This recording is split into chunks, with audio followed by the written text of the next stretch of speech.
के बाद आप सभी का स्वागत है। चलिए बढ़ते हैं खबरों की ओर। आपको बता दें, सीएम भूपेश बघेल ने भाजपा पर तीखा प्रहार किया है। उन्होंने कहा कि बीजेपी के टिकट वितरण में तो डॉक्टर रमन सिंह की चली है, वह खुद चुनाव लड़ रहे हैं और पूरी टीम भी मैदान में है। उन्होंने तंज कसा है कि छत्तीसगढ़ में भाजपा नेता जुआ खिलवाने में संलिप्त हैं, इसलिए केंद्र सरकार ऑनलाइन सट्टेबाजी पर प्रतिबंध नहीं लगा रही है। सीएम रविशंकर प्रसाद के बयान पर भी पलटवार किया है।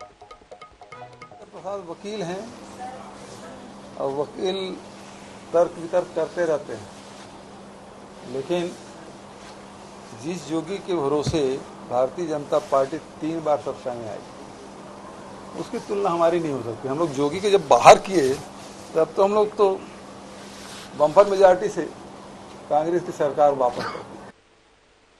भाई, भारतीय जनता पार्टी केंद्र में बैठी हुई है और महादेव पे प्रतिबंध लगा सकती है, और एक तरफ जो राजभवन में बैठे हुए व्यक्ति हैं उनके साथ फोटो है, ना उसकी गिरफ्तारी हो रही है, ना महादेव ऐप बंद किया जा रहा है, और ऑनलाइन गेमिंग में 28% के जीएसटी लगा हुआ। तो ये पूरे देश को जुआ में झोंक देना चाहते हैं। पूरी नई पीढ़ी है वो जुआ खेलते रहे। इधर छत्तीसगढ़ में भारतीय जनता पार्टी की 5 सीटें तमाम समीकरणों को देखते हुए अटक गई है। इन सीटों पर 1 से अधिक दावेदार हैं और पार्टी असमंजस में है कि किसे टिकट दें। इस सीटों पर एक बात कॉमन है कि वह यह कि ये सभी सामान्य सीटें हैं। इनमें से 4 सीटों पर भाजपा की करारी हार हुई थी, इसलिए पार्टी को ज्यादा सोच समझकर इस पर विचार करना पड़ रहा है। देखिए इस रिपोर्ट में।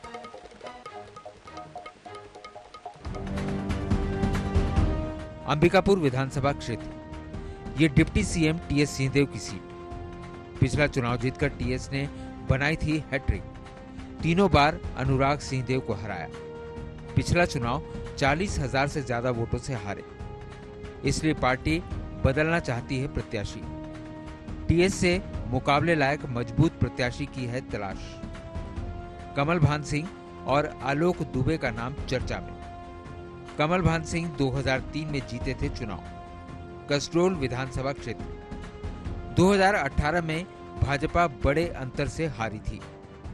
दोबारा गौरीशंकर अग्रवाल को नहीं उतारना चाहती पार्टी। 2013 में गौरीशंकर अग्रवाल यहां से जीते थे। विधानसभा अध्यक्ष रहते हुए बड़ी हार से सबक। श्यामबाई साहू, डोमन वर्मा, धनंजय साहू, अभिषेक तिवारी दावेदार। बेमेतरा विधानसभा क्षेत्र, जेसीसीजे नेता योगेश तिवारी के भाजपा में शामिल होने से रुकी घोषणा। बेमेतरा में 2013 में जीते थे भाजपा प्रत्याशी अवधेश सिंह चंदेल। 2018 का चुनाव 25,000 से ज्यादा वोटों से हारे। 2018 में योगेश तिवारी को बेमेतरा में मिले थे 28,000 वोट। बेमेतरा में सक्रिय हैं, पार्टी कर रही उनके नाम पर विचार। अन्य दावेदारों में राहुल टिकरिया, राजा पांडे का नाम। पंडरिया विधानसभा क्षेत्र, 2018 में कांग्रेस की बड़ी जीत हुई थी। 36,000 से ज्यादा वोटों से हारे थे मोतीराम चंद्रवंशी। ममता चंद्राकर के खिलाफ मजबूत प्रत्याशी की खोज।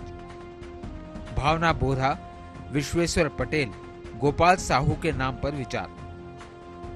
राष्ट्रीय स्वयंसेवक संघ की पसंद विश्वेश्वर पटेल। बेलतरा विधानसभा क्षेत्र, परिसीमन के बाद बनी इस सीट पर भाजपा ही रही है काबिज। भाजपा विधायक रजनीश सिंह को बदलने पर विचार। ठाकुर की जगह किसी ब्राह्मण को टिकट देने की तैयारी। 2008 और 2013 में बद्रीधर दीवान जीते थे। दीवान के परिवार से किसी को टिकट दे सकती है party. Doctor Rajnish Pandey, doctor Tilak Ram Sahu, Vikram Singh दावेदार। मुझे लगता है बहुत जल्दी 5 प्रत्याशियों की घोषणा भी कर दी जाएगी। भारतीय जनता पार्टी की इन रुकी हुई सीटों पर अब सबकी निगाहें जमी हैं। खासकर बड़े अंतर से हारने वाली इन सीटों पर पार्टी किस करामाती चेहरे को उतारती है। अब देखना यह भी है कि भाजपा का मंथन कितना सार्थक होता है। Bureau report, INS 24/7 Raipur. Chhattisgarh में विधायकों के टिकट कटने की खबर ने कांग्रेस नेताओं की बेचैनी बढ़ा दी है।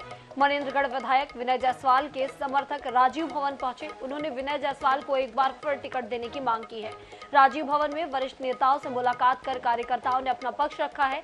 विधायक के समर्थकों ने पीसीसी चीफ दीपक वैद से भी मुलाकात की है।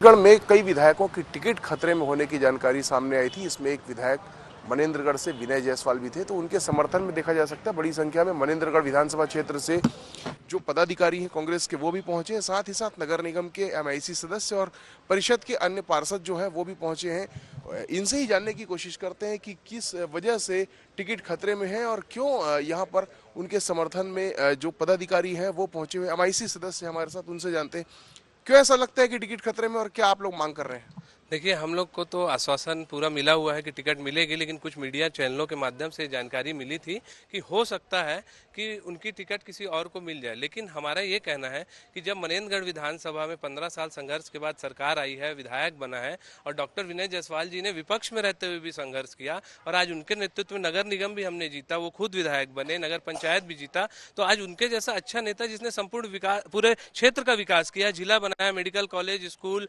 सड़क, पेयजल, तो आज उनकी टिकट अगर हम काटेंगे तो कहीं ना कहीं कांग्रेस को नुकसान होगा। हमारे जो जनता है वो और किसी को हो सकता है वोट ना दे और हम सीट गंवा दे, इसलिए हम चाहते हैं कि उन्हें ही टिकट मिले और वो जीत के आएंगे। आप लोगों को क्या ये विश्वास नहीं कि अगर उनके स्थान पर किसी और को टिकट मिलता है तो जीत नहीं पाएंगे? क्या कह रहे हैं? मुश्किल है, इतना मजबूत कैंडिडेट कोई नहीं है।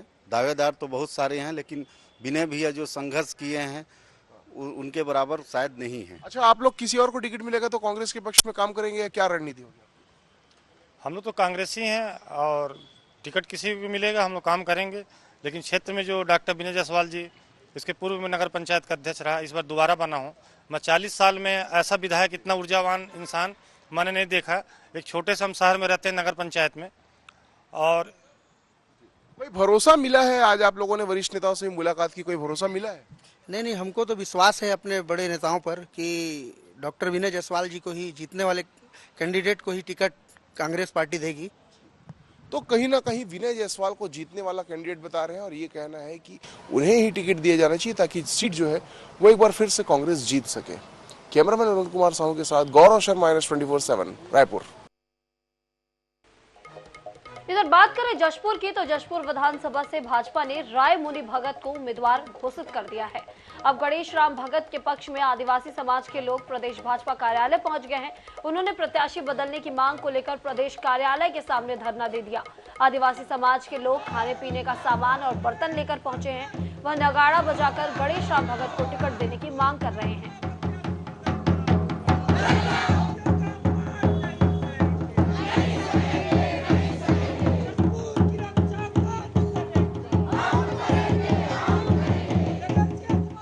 भाजपा कुशाभाऊ ठाकरे परिसर के सामने आप ये जो भीड़ देख रहे हैं, यह किसी चुनाव प्रचार की भीड़ नहीं है।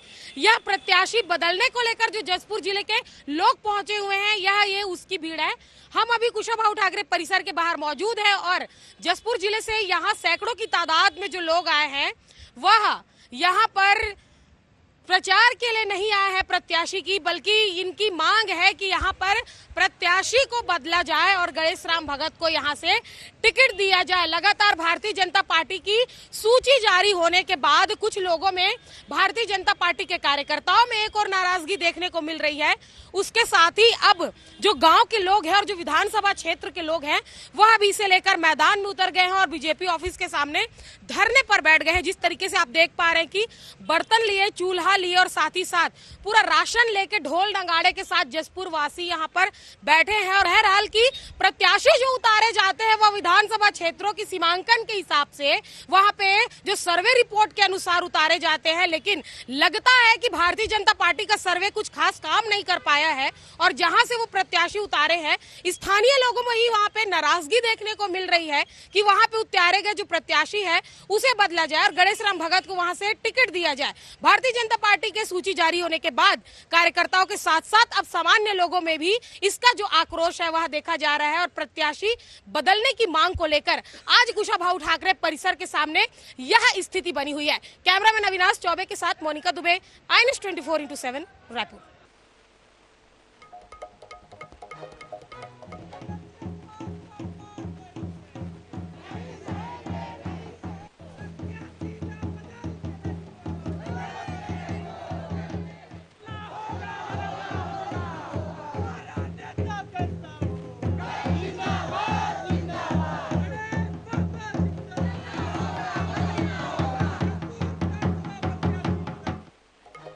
इधर कांग्रेस ने संकल्प शिविर प्रारंभ कर दिया है, जिसके तहत सीएम बघेल सभी विधानसभा में जाकर पार्टियों को एकजुट करने का काम करेंगे और 5 सालों में जो काम किए हैं उनको भी गिनवाएंगे। इसी कड़ी में सीएम बघेल ने मोहला मानपुर में अपने 5 साल की कार्य प्रणाली को बताया और भाजपा पर सीधा निशाना साधते हुए कहा कि 15 साल में राज्य की जनता को सिर्फ उलझाने का काम किया है। मैं यहाँ के पुराने राजनांदगांव जिले के मतदाताओं ने खूब आशीर्वाद कांग्रेस को दिया था और भारतीय जनता पार्टी की केवल एक सीट थी। इस समय वो भी खाली होने वाला है, वो भी कांग्रेस की झोली में आएगा।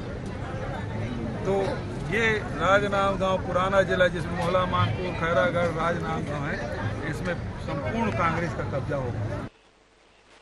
इधर विधानसभा चुनाव के लिए आम आदमी पार्टी ने अपनी तीसरी सूची जारी कर दी है। पार्टी ने जैजैपुर विधानसभा क्षेत्र से दुर्गालाल केवट को अपना प्रत्याशी बनाया है। साथ ही दुर्गालाल केवट से खास बातचीत की हमारे शक्ति संवाददाता राजीव लोचन साहू ने।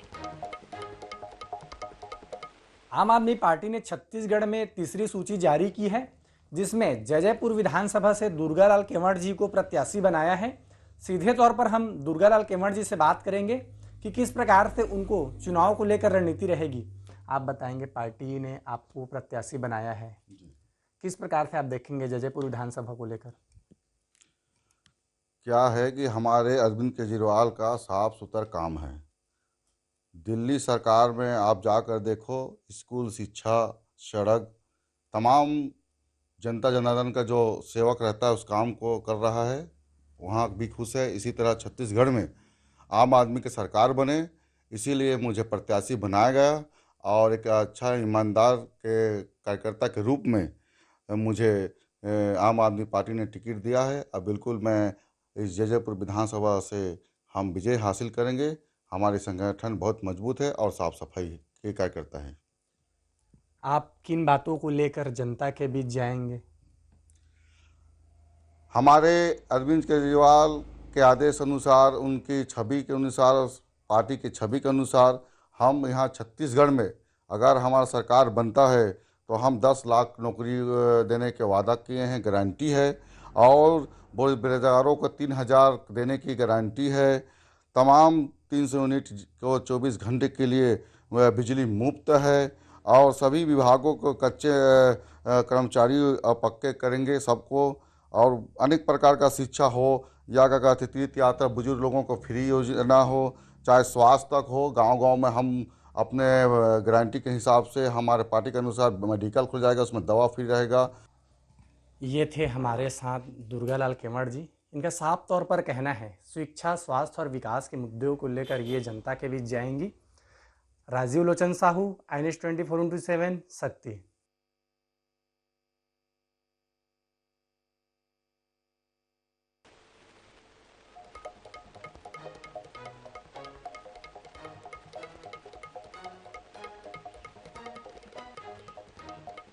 इधर पूर्व केंद्रीय मंत्री रविशंकर प्रसाद शनिवार को खरोरा पहुंचे। यहां उन्होंने भाजपा कार्यकर्ताओं को जीत का मंत्र दिया।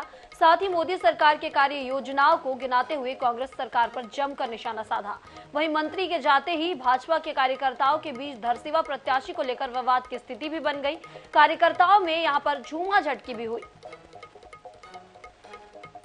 मैं सबों से बात कर रहा हूँ, सब हमारे हैं, चिंता मत करिए आप, सब हमारे। धन्यवाद। कार्यकर्ताओं से मिलना क्या, कंट्रोल क्या है? ये प्रत्याशी का चयन जो है गलत तरीके से हुआ है और धरसियों में जो पैराशूट प्रत्याशी को यहाँ पर ला के स्थापित करने का एक षड्यंत्र रचा जा रहा है, उसको बदलने का जो मांग पूरे क्षेत्र के जो आम जनता है और पार्टी के वरिष्ठ से लेकर युवा से लेकर महिला कार्यकर्ता आज संगठन से कर रहे हैं। 16 उम्मीदवार में कोई भी टिकट नहीं मिला है, ये बहुत गलत हुआ है। हम लोग पूरा विरोध करेंगे, 16 उनके साथ में पूरा पब्लिक विरोध करेंगे। अब बात करें बस्तर की, तो बस्तर संभाग में 126 नए मतदान केंद्र बनाए गए हैं।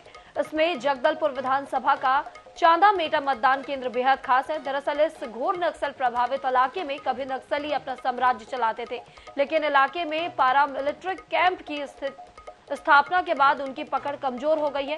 पिछले साल ग्रामीणों ने गांव में मतदान केंद्र स्थापित करने की मांग की थी। ग्रामीणों के मुताबिक नक्सलियों की धमकी के चलते उन्होंने नजदीकी मतदान केंद्र पर भी कभी वोट नहीं डाला है।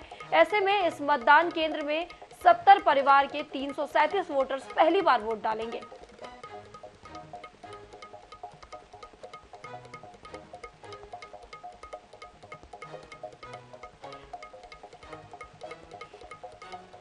इधर रायपुर की बात करें तो रायपुर कलेक्टर ने शनिवार को अभनपुर नगर पालिका और गोबरा नवापारा क्षेत्र का निरीक्षण कर अधिकारी कर्मचारी की बैठक ली है। कलेक्टर ने कहा कि निर्वाचन कार्य सबसे महत्वपूर्ण है। इस दौरान कोई अधिकारी कर्मचारी बिना अनुमति मुख्यालय न छोड़े और निरंतर संपर्क में रहे। उन्होंने आगे कहा कि एक कंट्रोल स्थापित करे, इसका नंबर भी जारी किया जाएगा। साथ ही बैठक में एएसपी ग्रामीण, एसडीएम, तहसीलदार, नायब तहसीलदार, नगर पालिका सीएमओ समेत राजस्व और पुलिस विभाग के अधिकारी मौजूद रहे। इधर बात करें रायपुर की तो रायपुर में आपके प्रदेश सचिव ने चुनाव आयोग को ज्ञापन सौंपा है, जिसमें उन्होंने छठ पूजा की वजह से 17 नवंबर के चुनाव को आगे बढ़ाने की मांग की है। उन्होंने कहा है कि राजस्थान में बदलाव हो सकता है तो छत्तीसगढ़ में क्यों नहीं। इसके साथ ही उन्होंने कहा है कि त्योहार के बीच चुनाव में मत प्रतिशत पर प्रभाव पड़ेगा, इसलिए 25 नवंबर को चुनाव कराने पर विचार करे आयोग।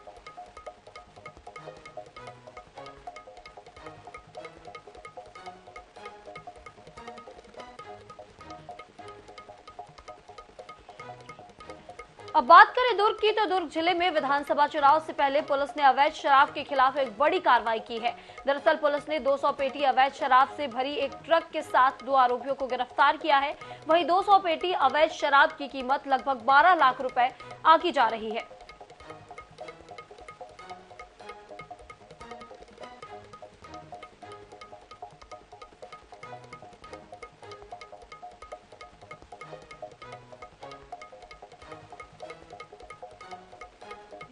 एक अच्छी कार्रवाई हुई है, जिसमें कि एक ट्रक में करीब 200 पेटी अवैध शराब, जिसकी की कीमत लगभग 12 लाख रुपए है और ट्रक की कीमत 7.5 लाख, 19,50,000 का माल जब्त किया गया है।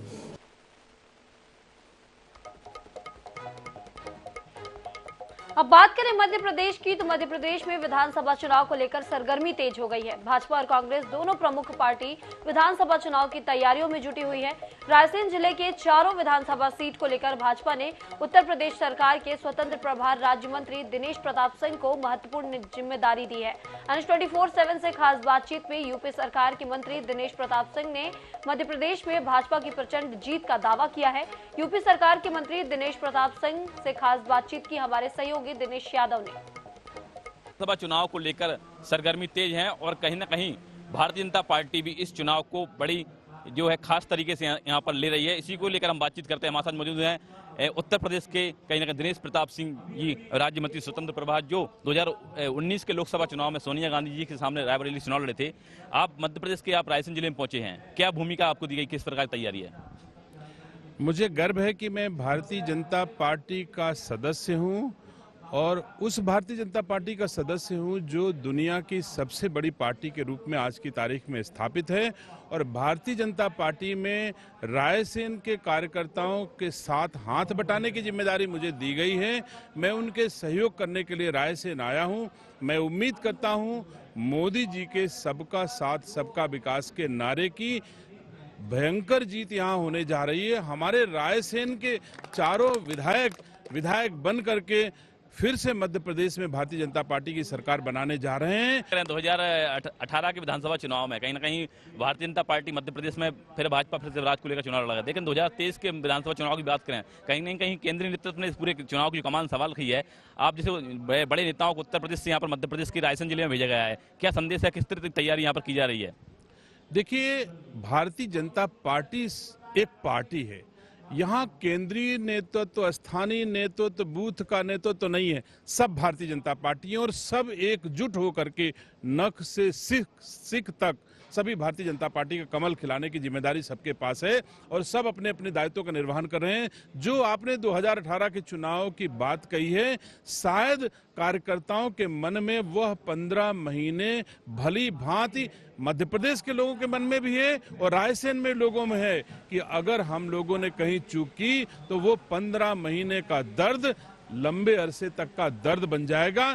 चलिए, तो उत्तर प्रदेश के राज्य मंत्री दिनेश प्रताप सिंह जी से बात हुई। उनका सबसे कहना है कि रायसेन को उनको महत्वपूर्ण जिम्मेदारी दी, उसी की जिम्मेदारी को लेकर यहाँ पर वो रायसेन पहुंचे हैं। कैमरामैन ब्रिजेश के साथ दिनेश यादव, NH न्यूज़, रायसेन।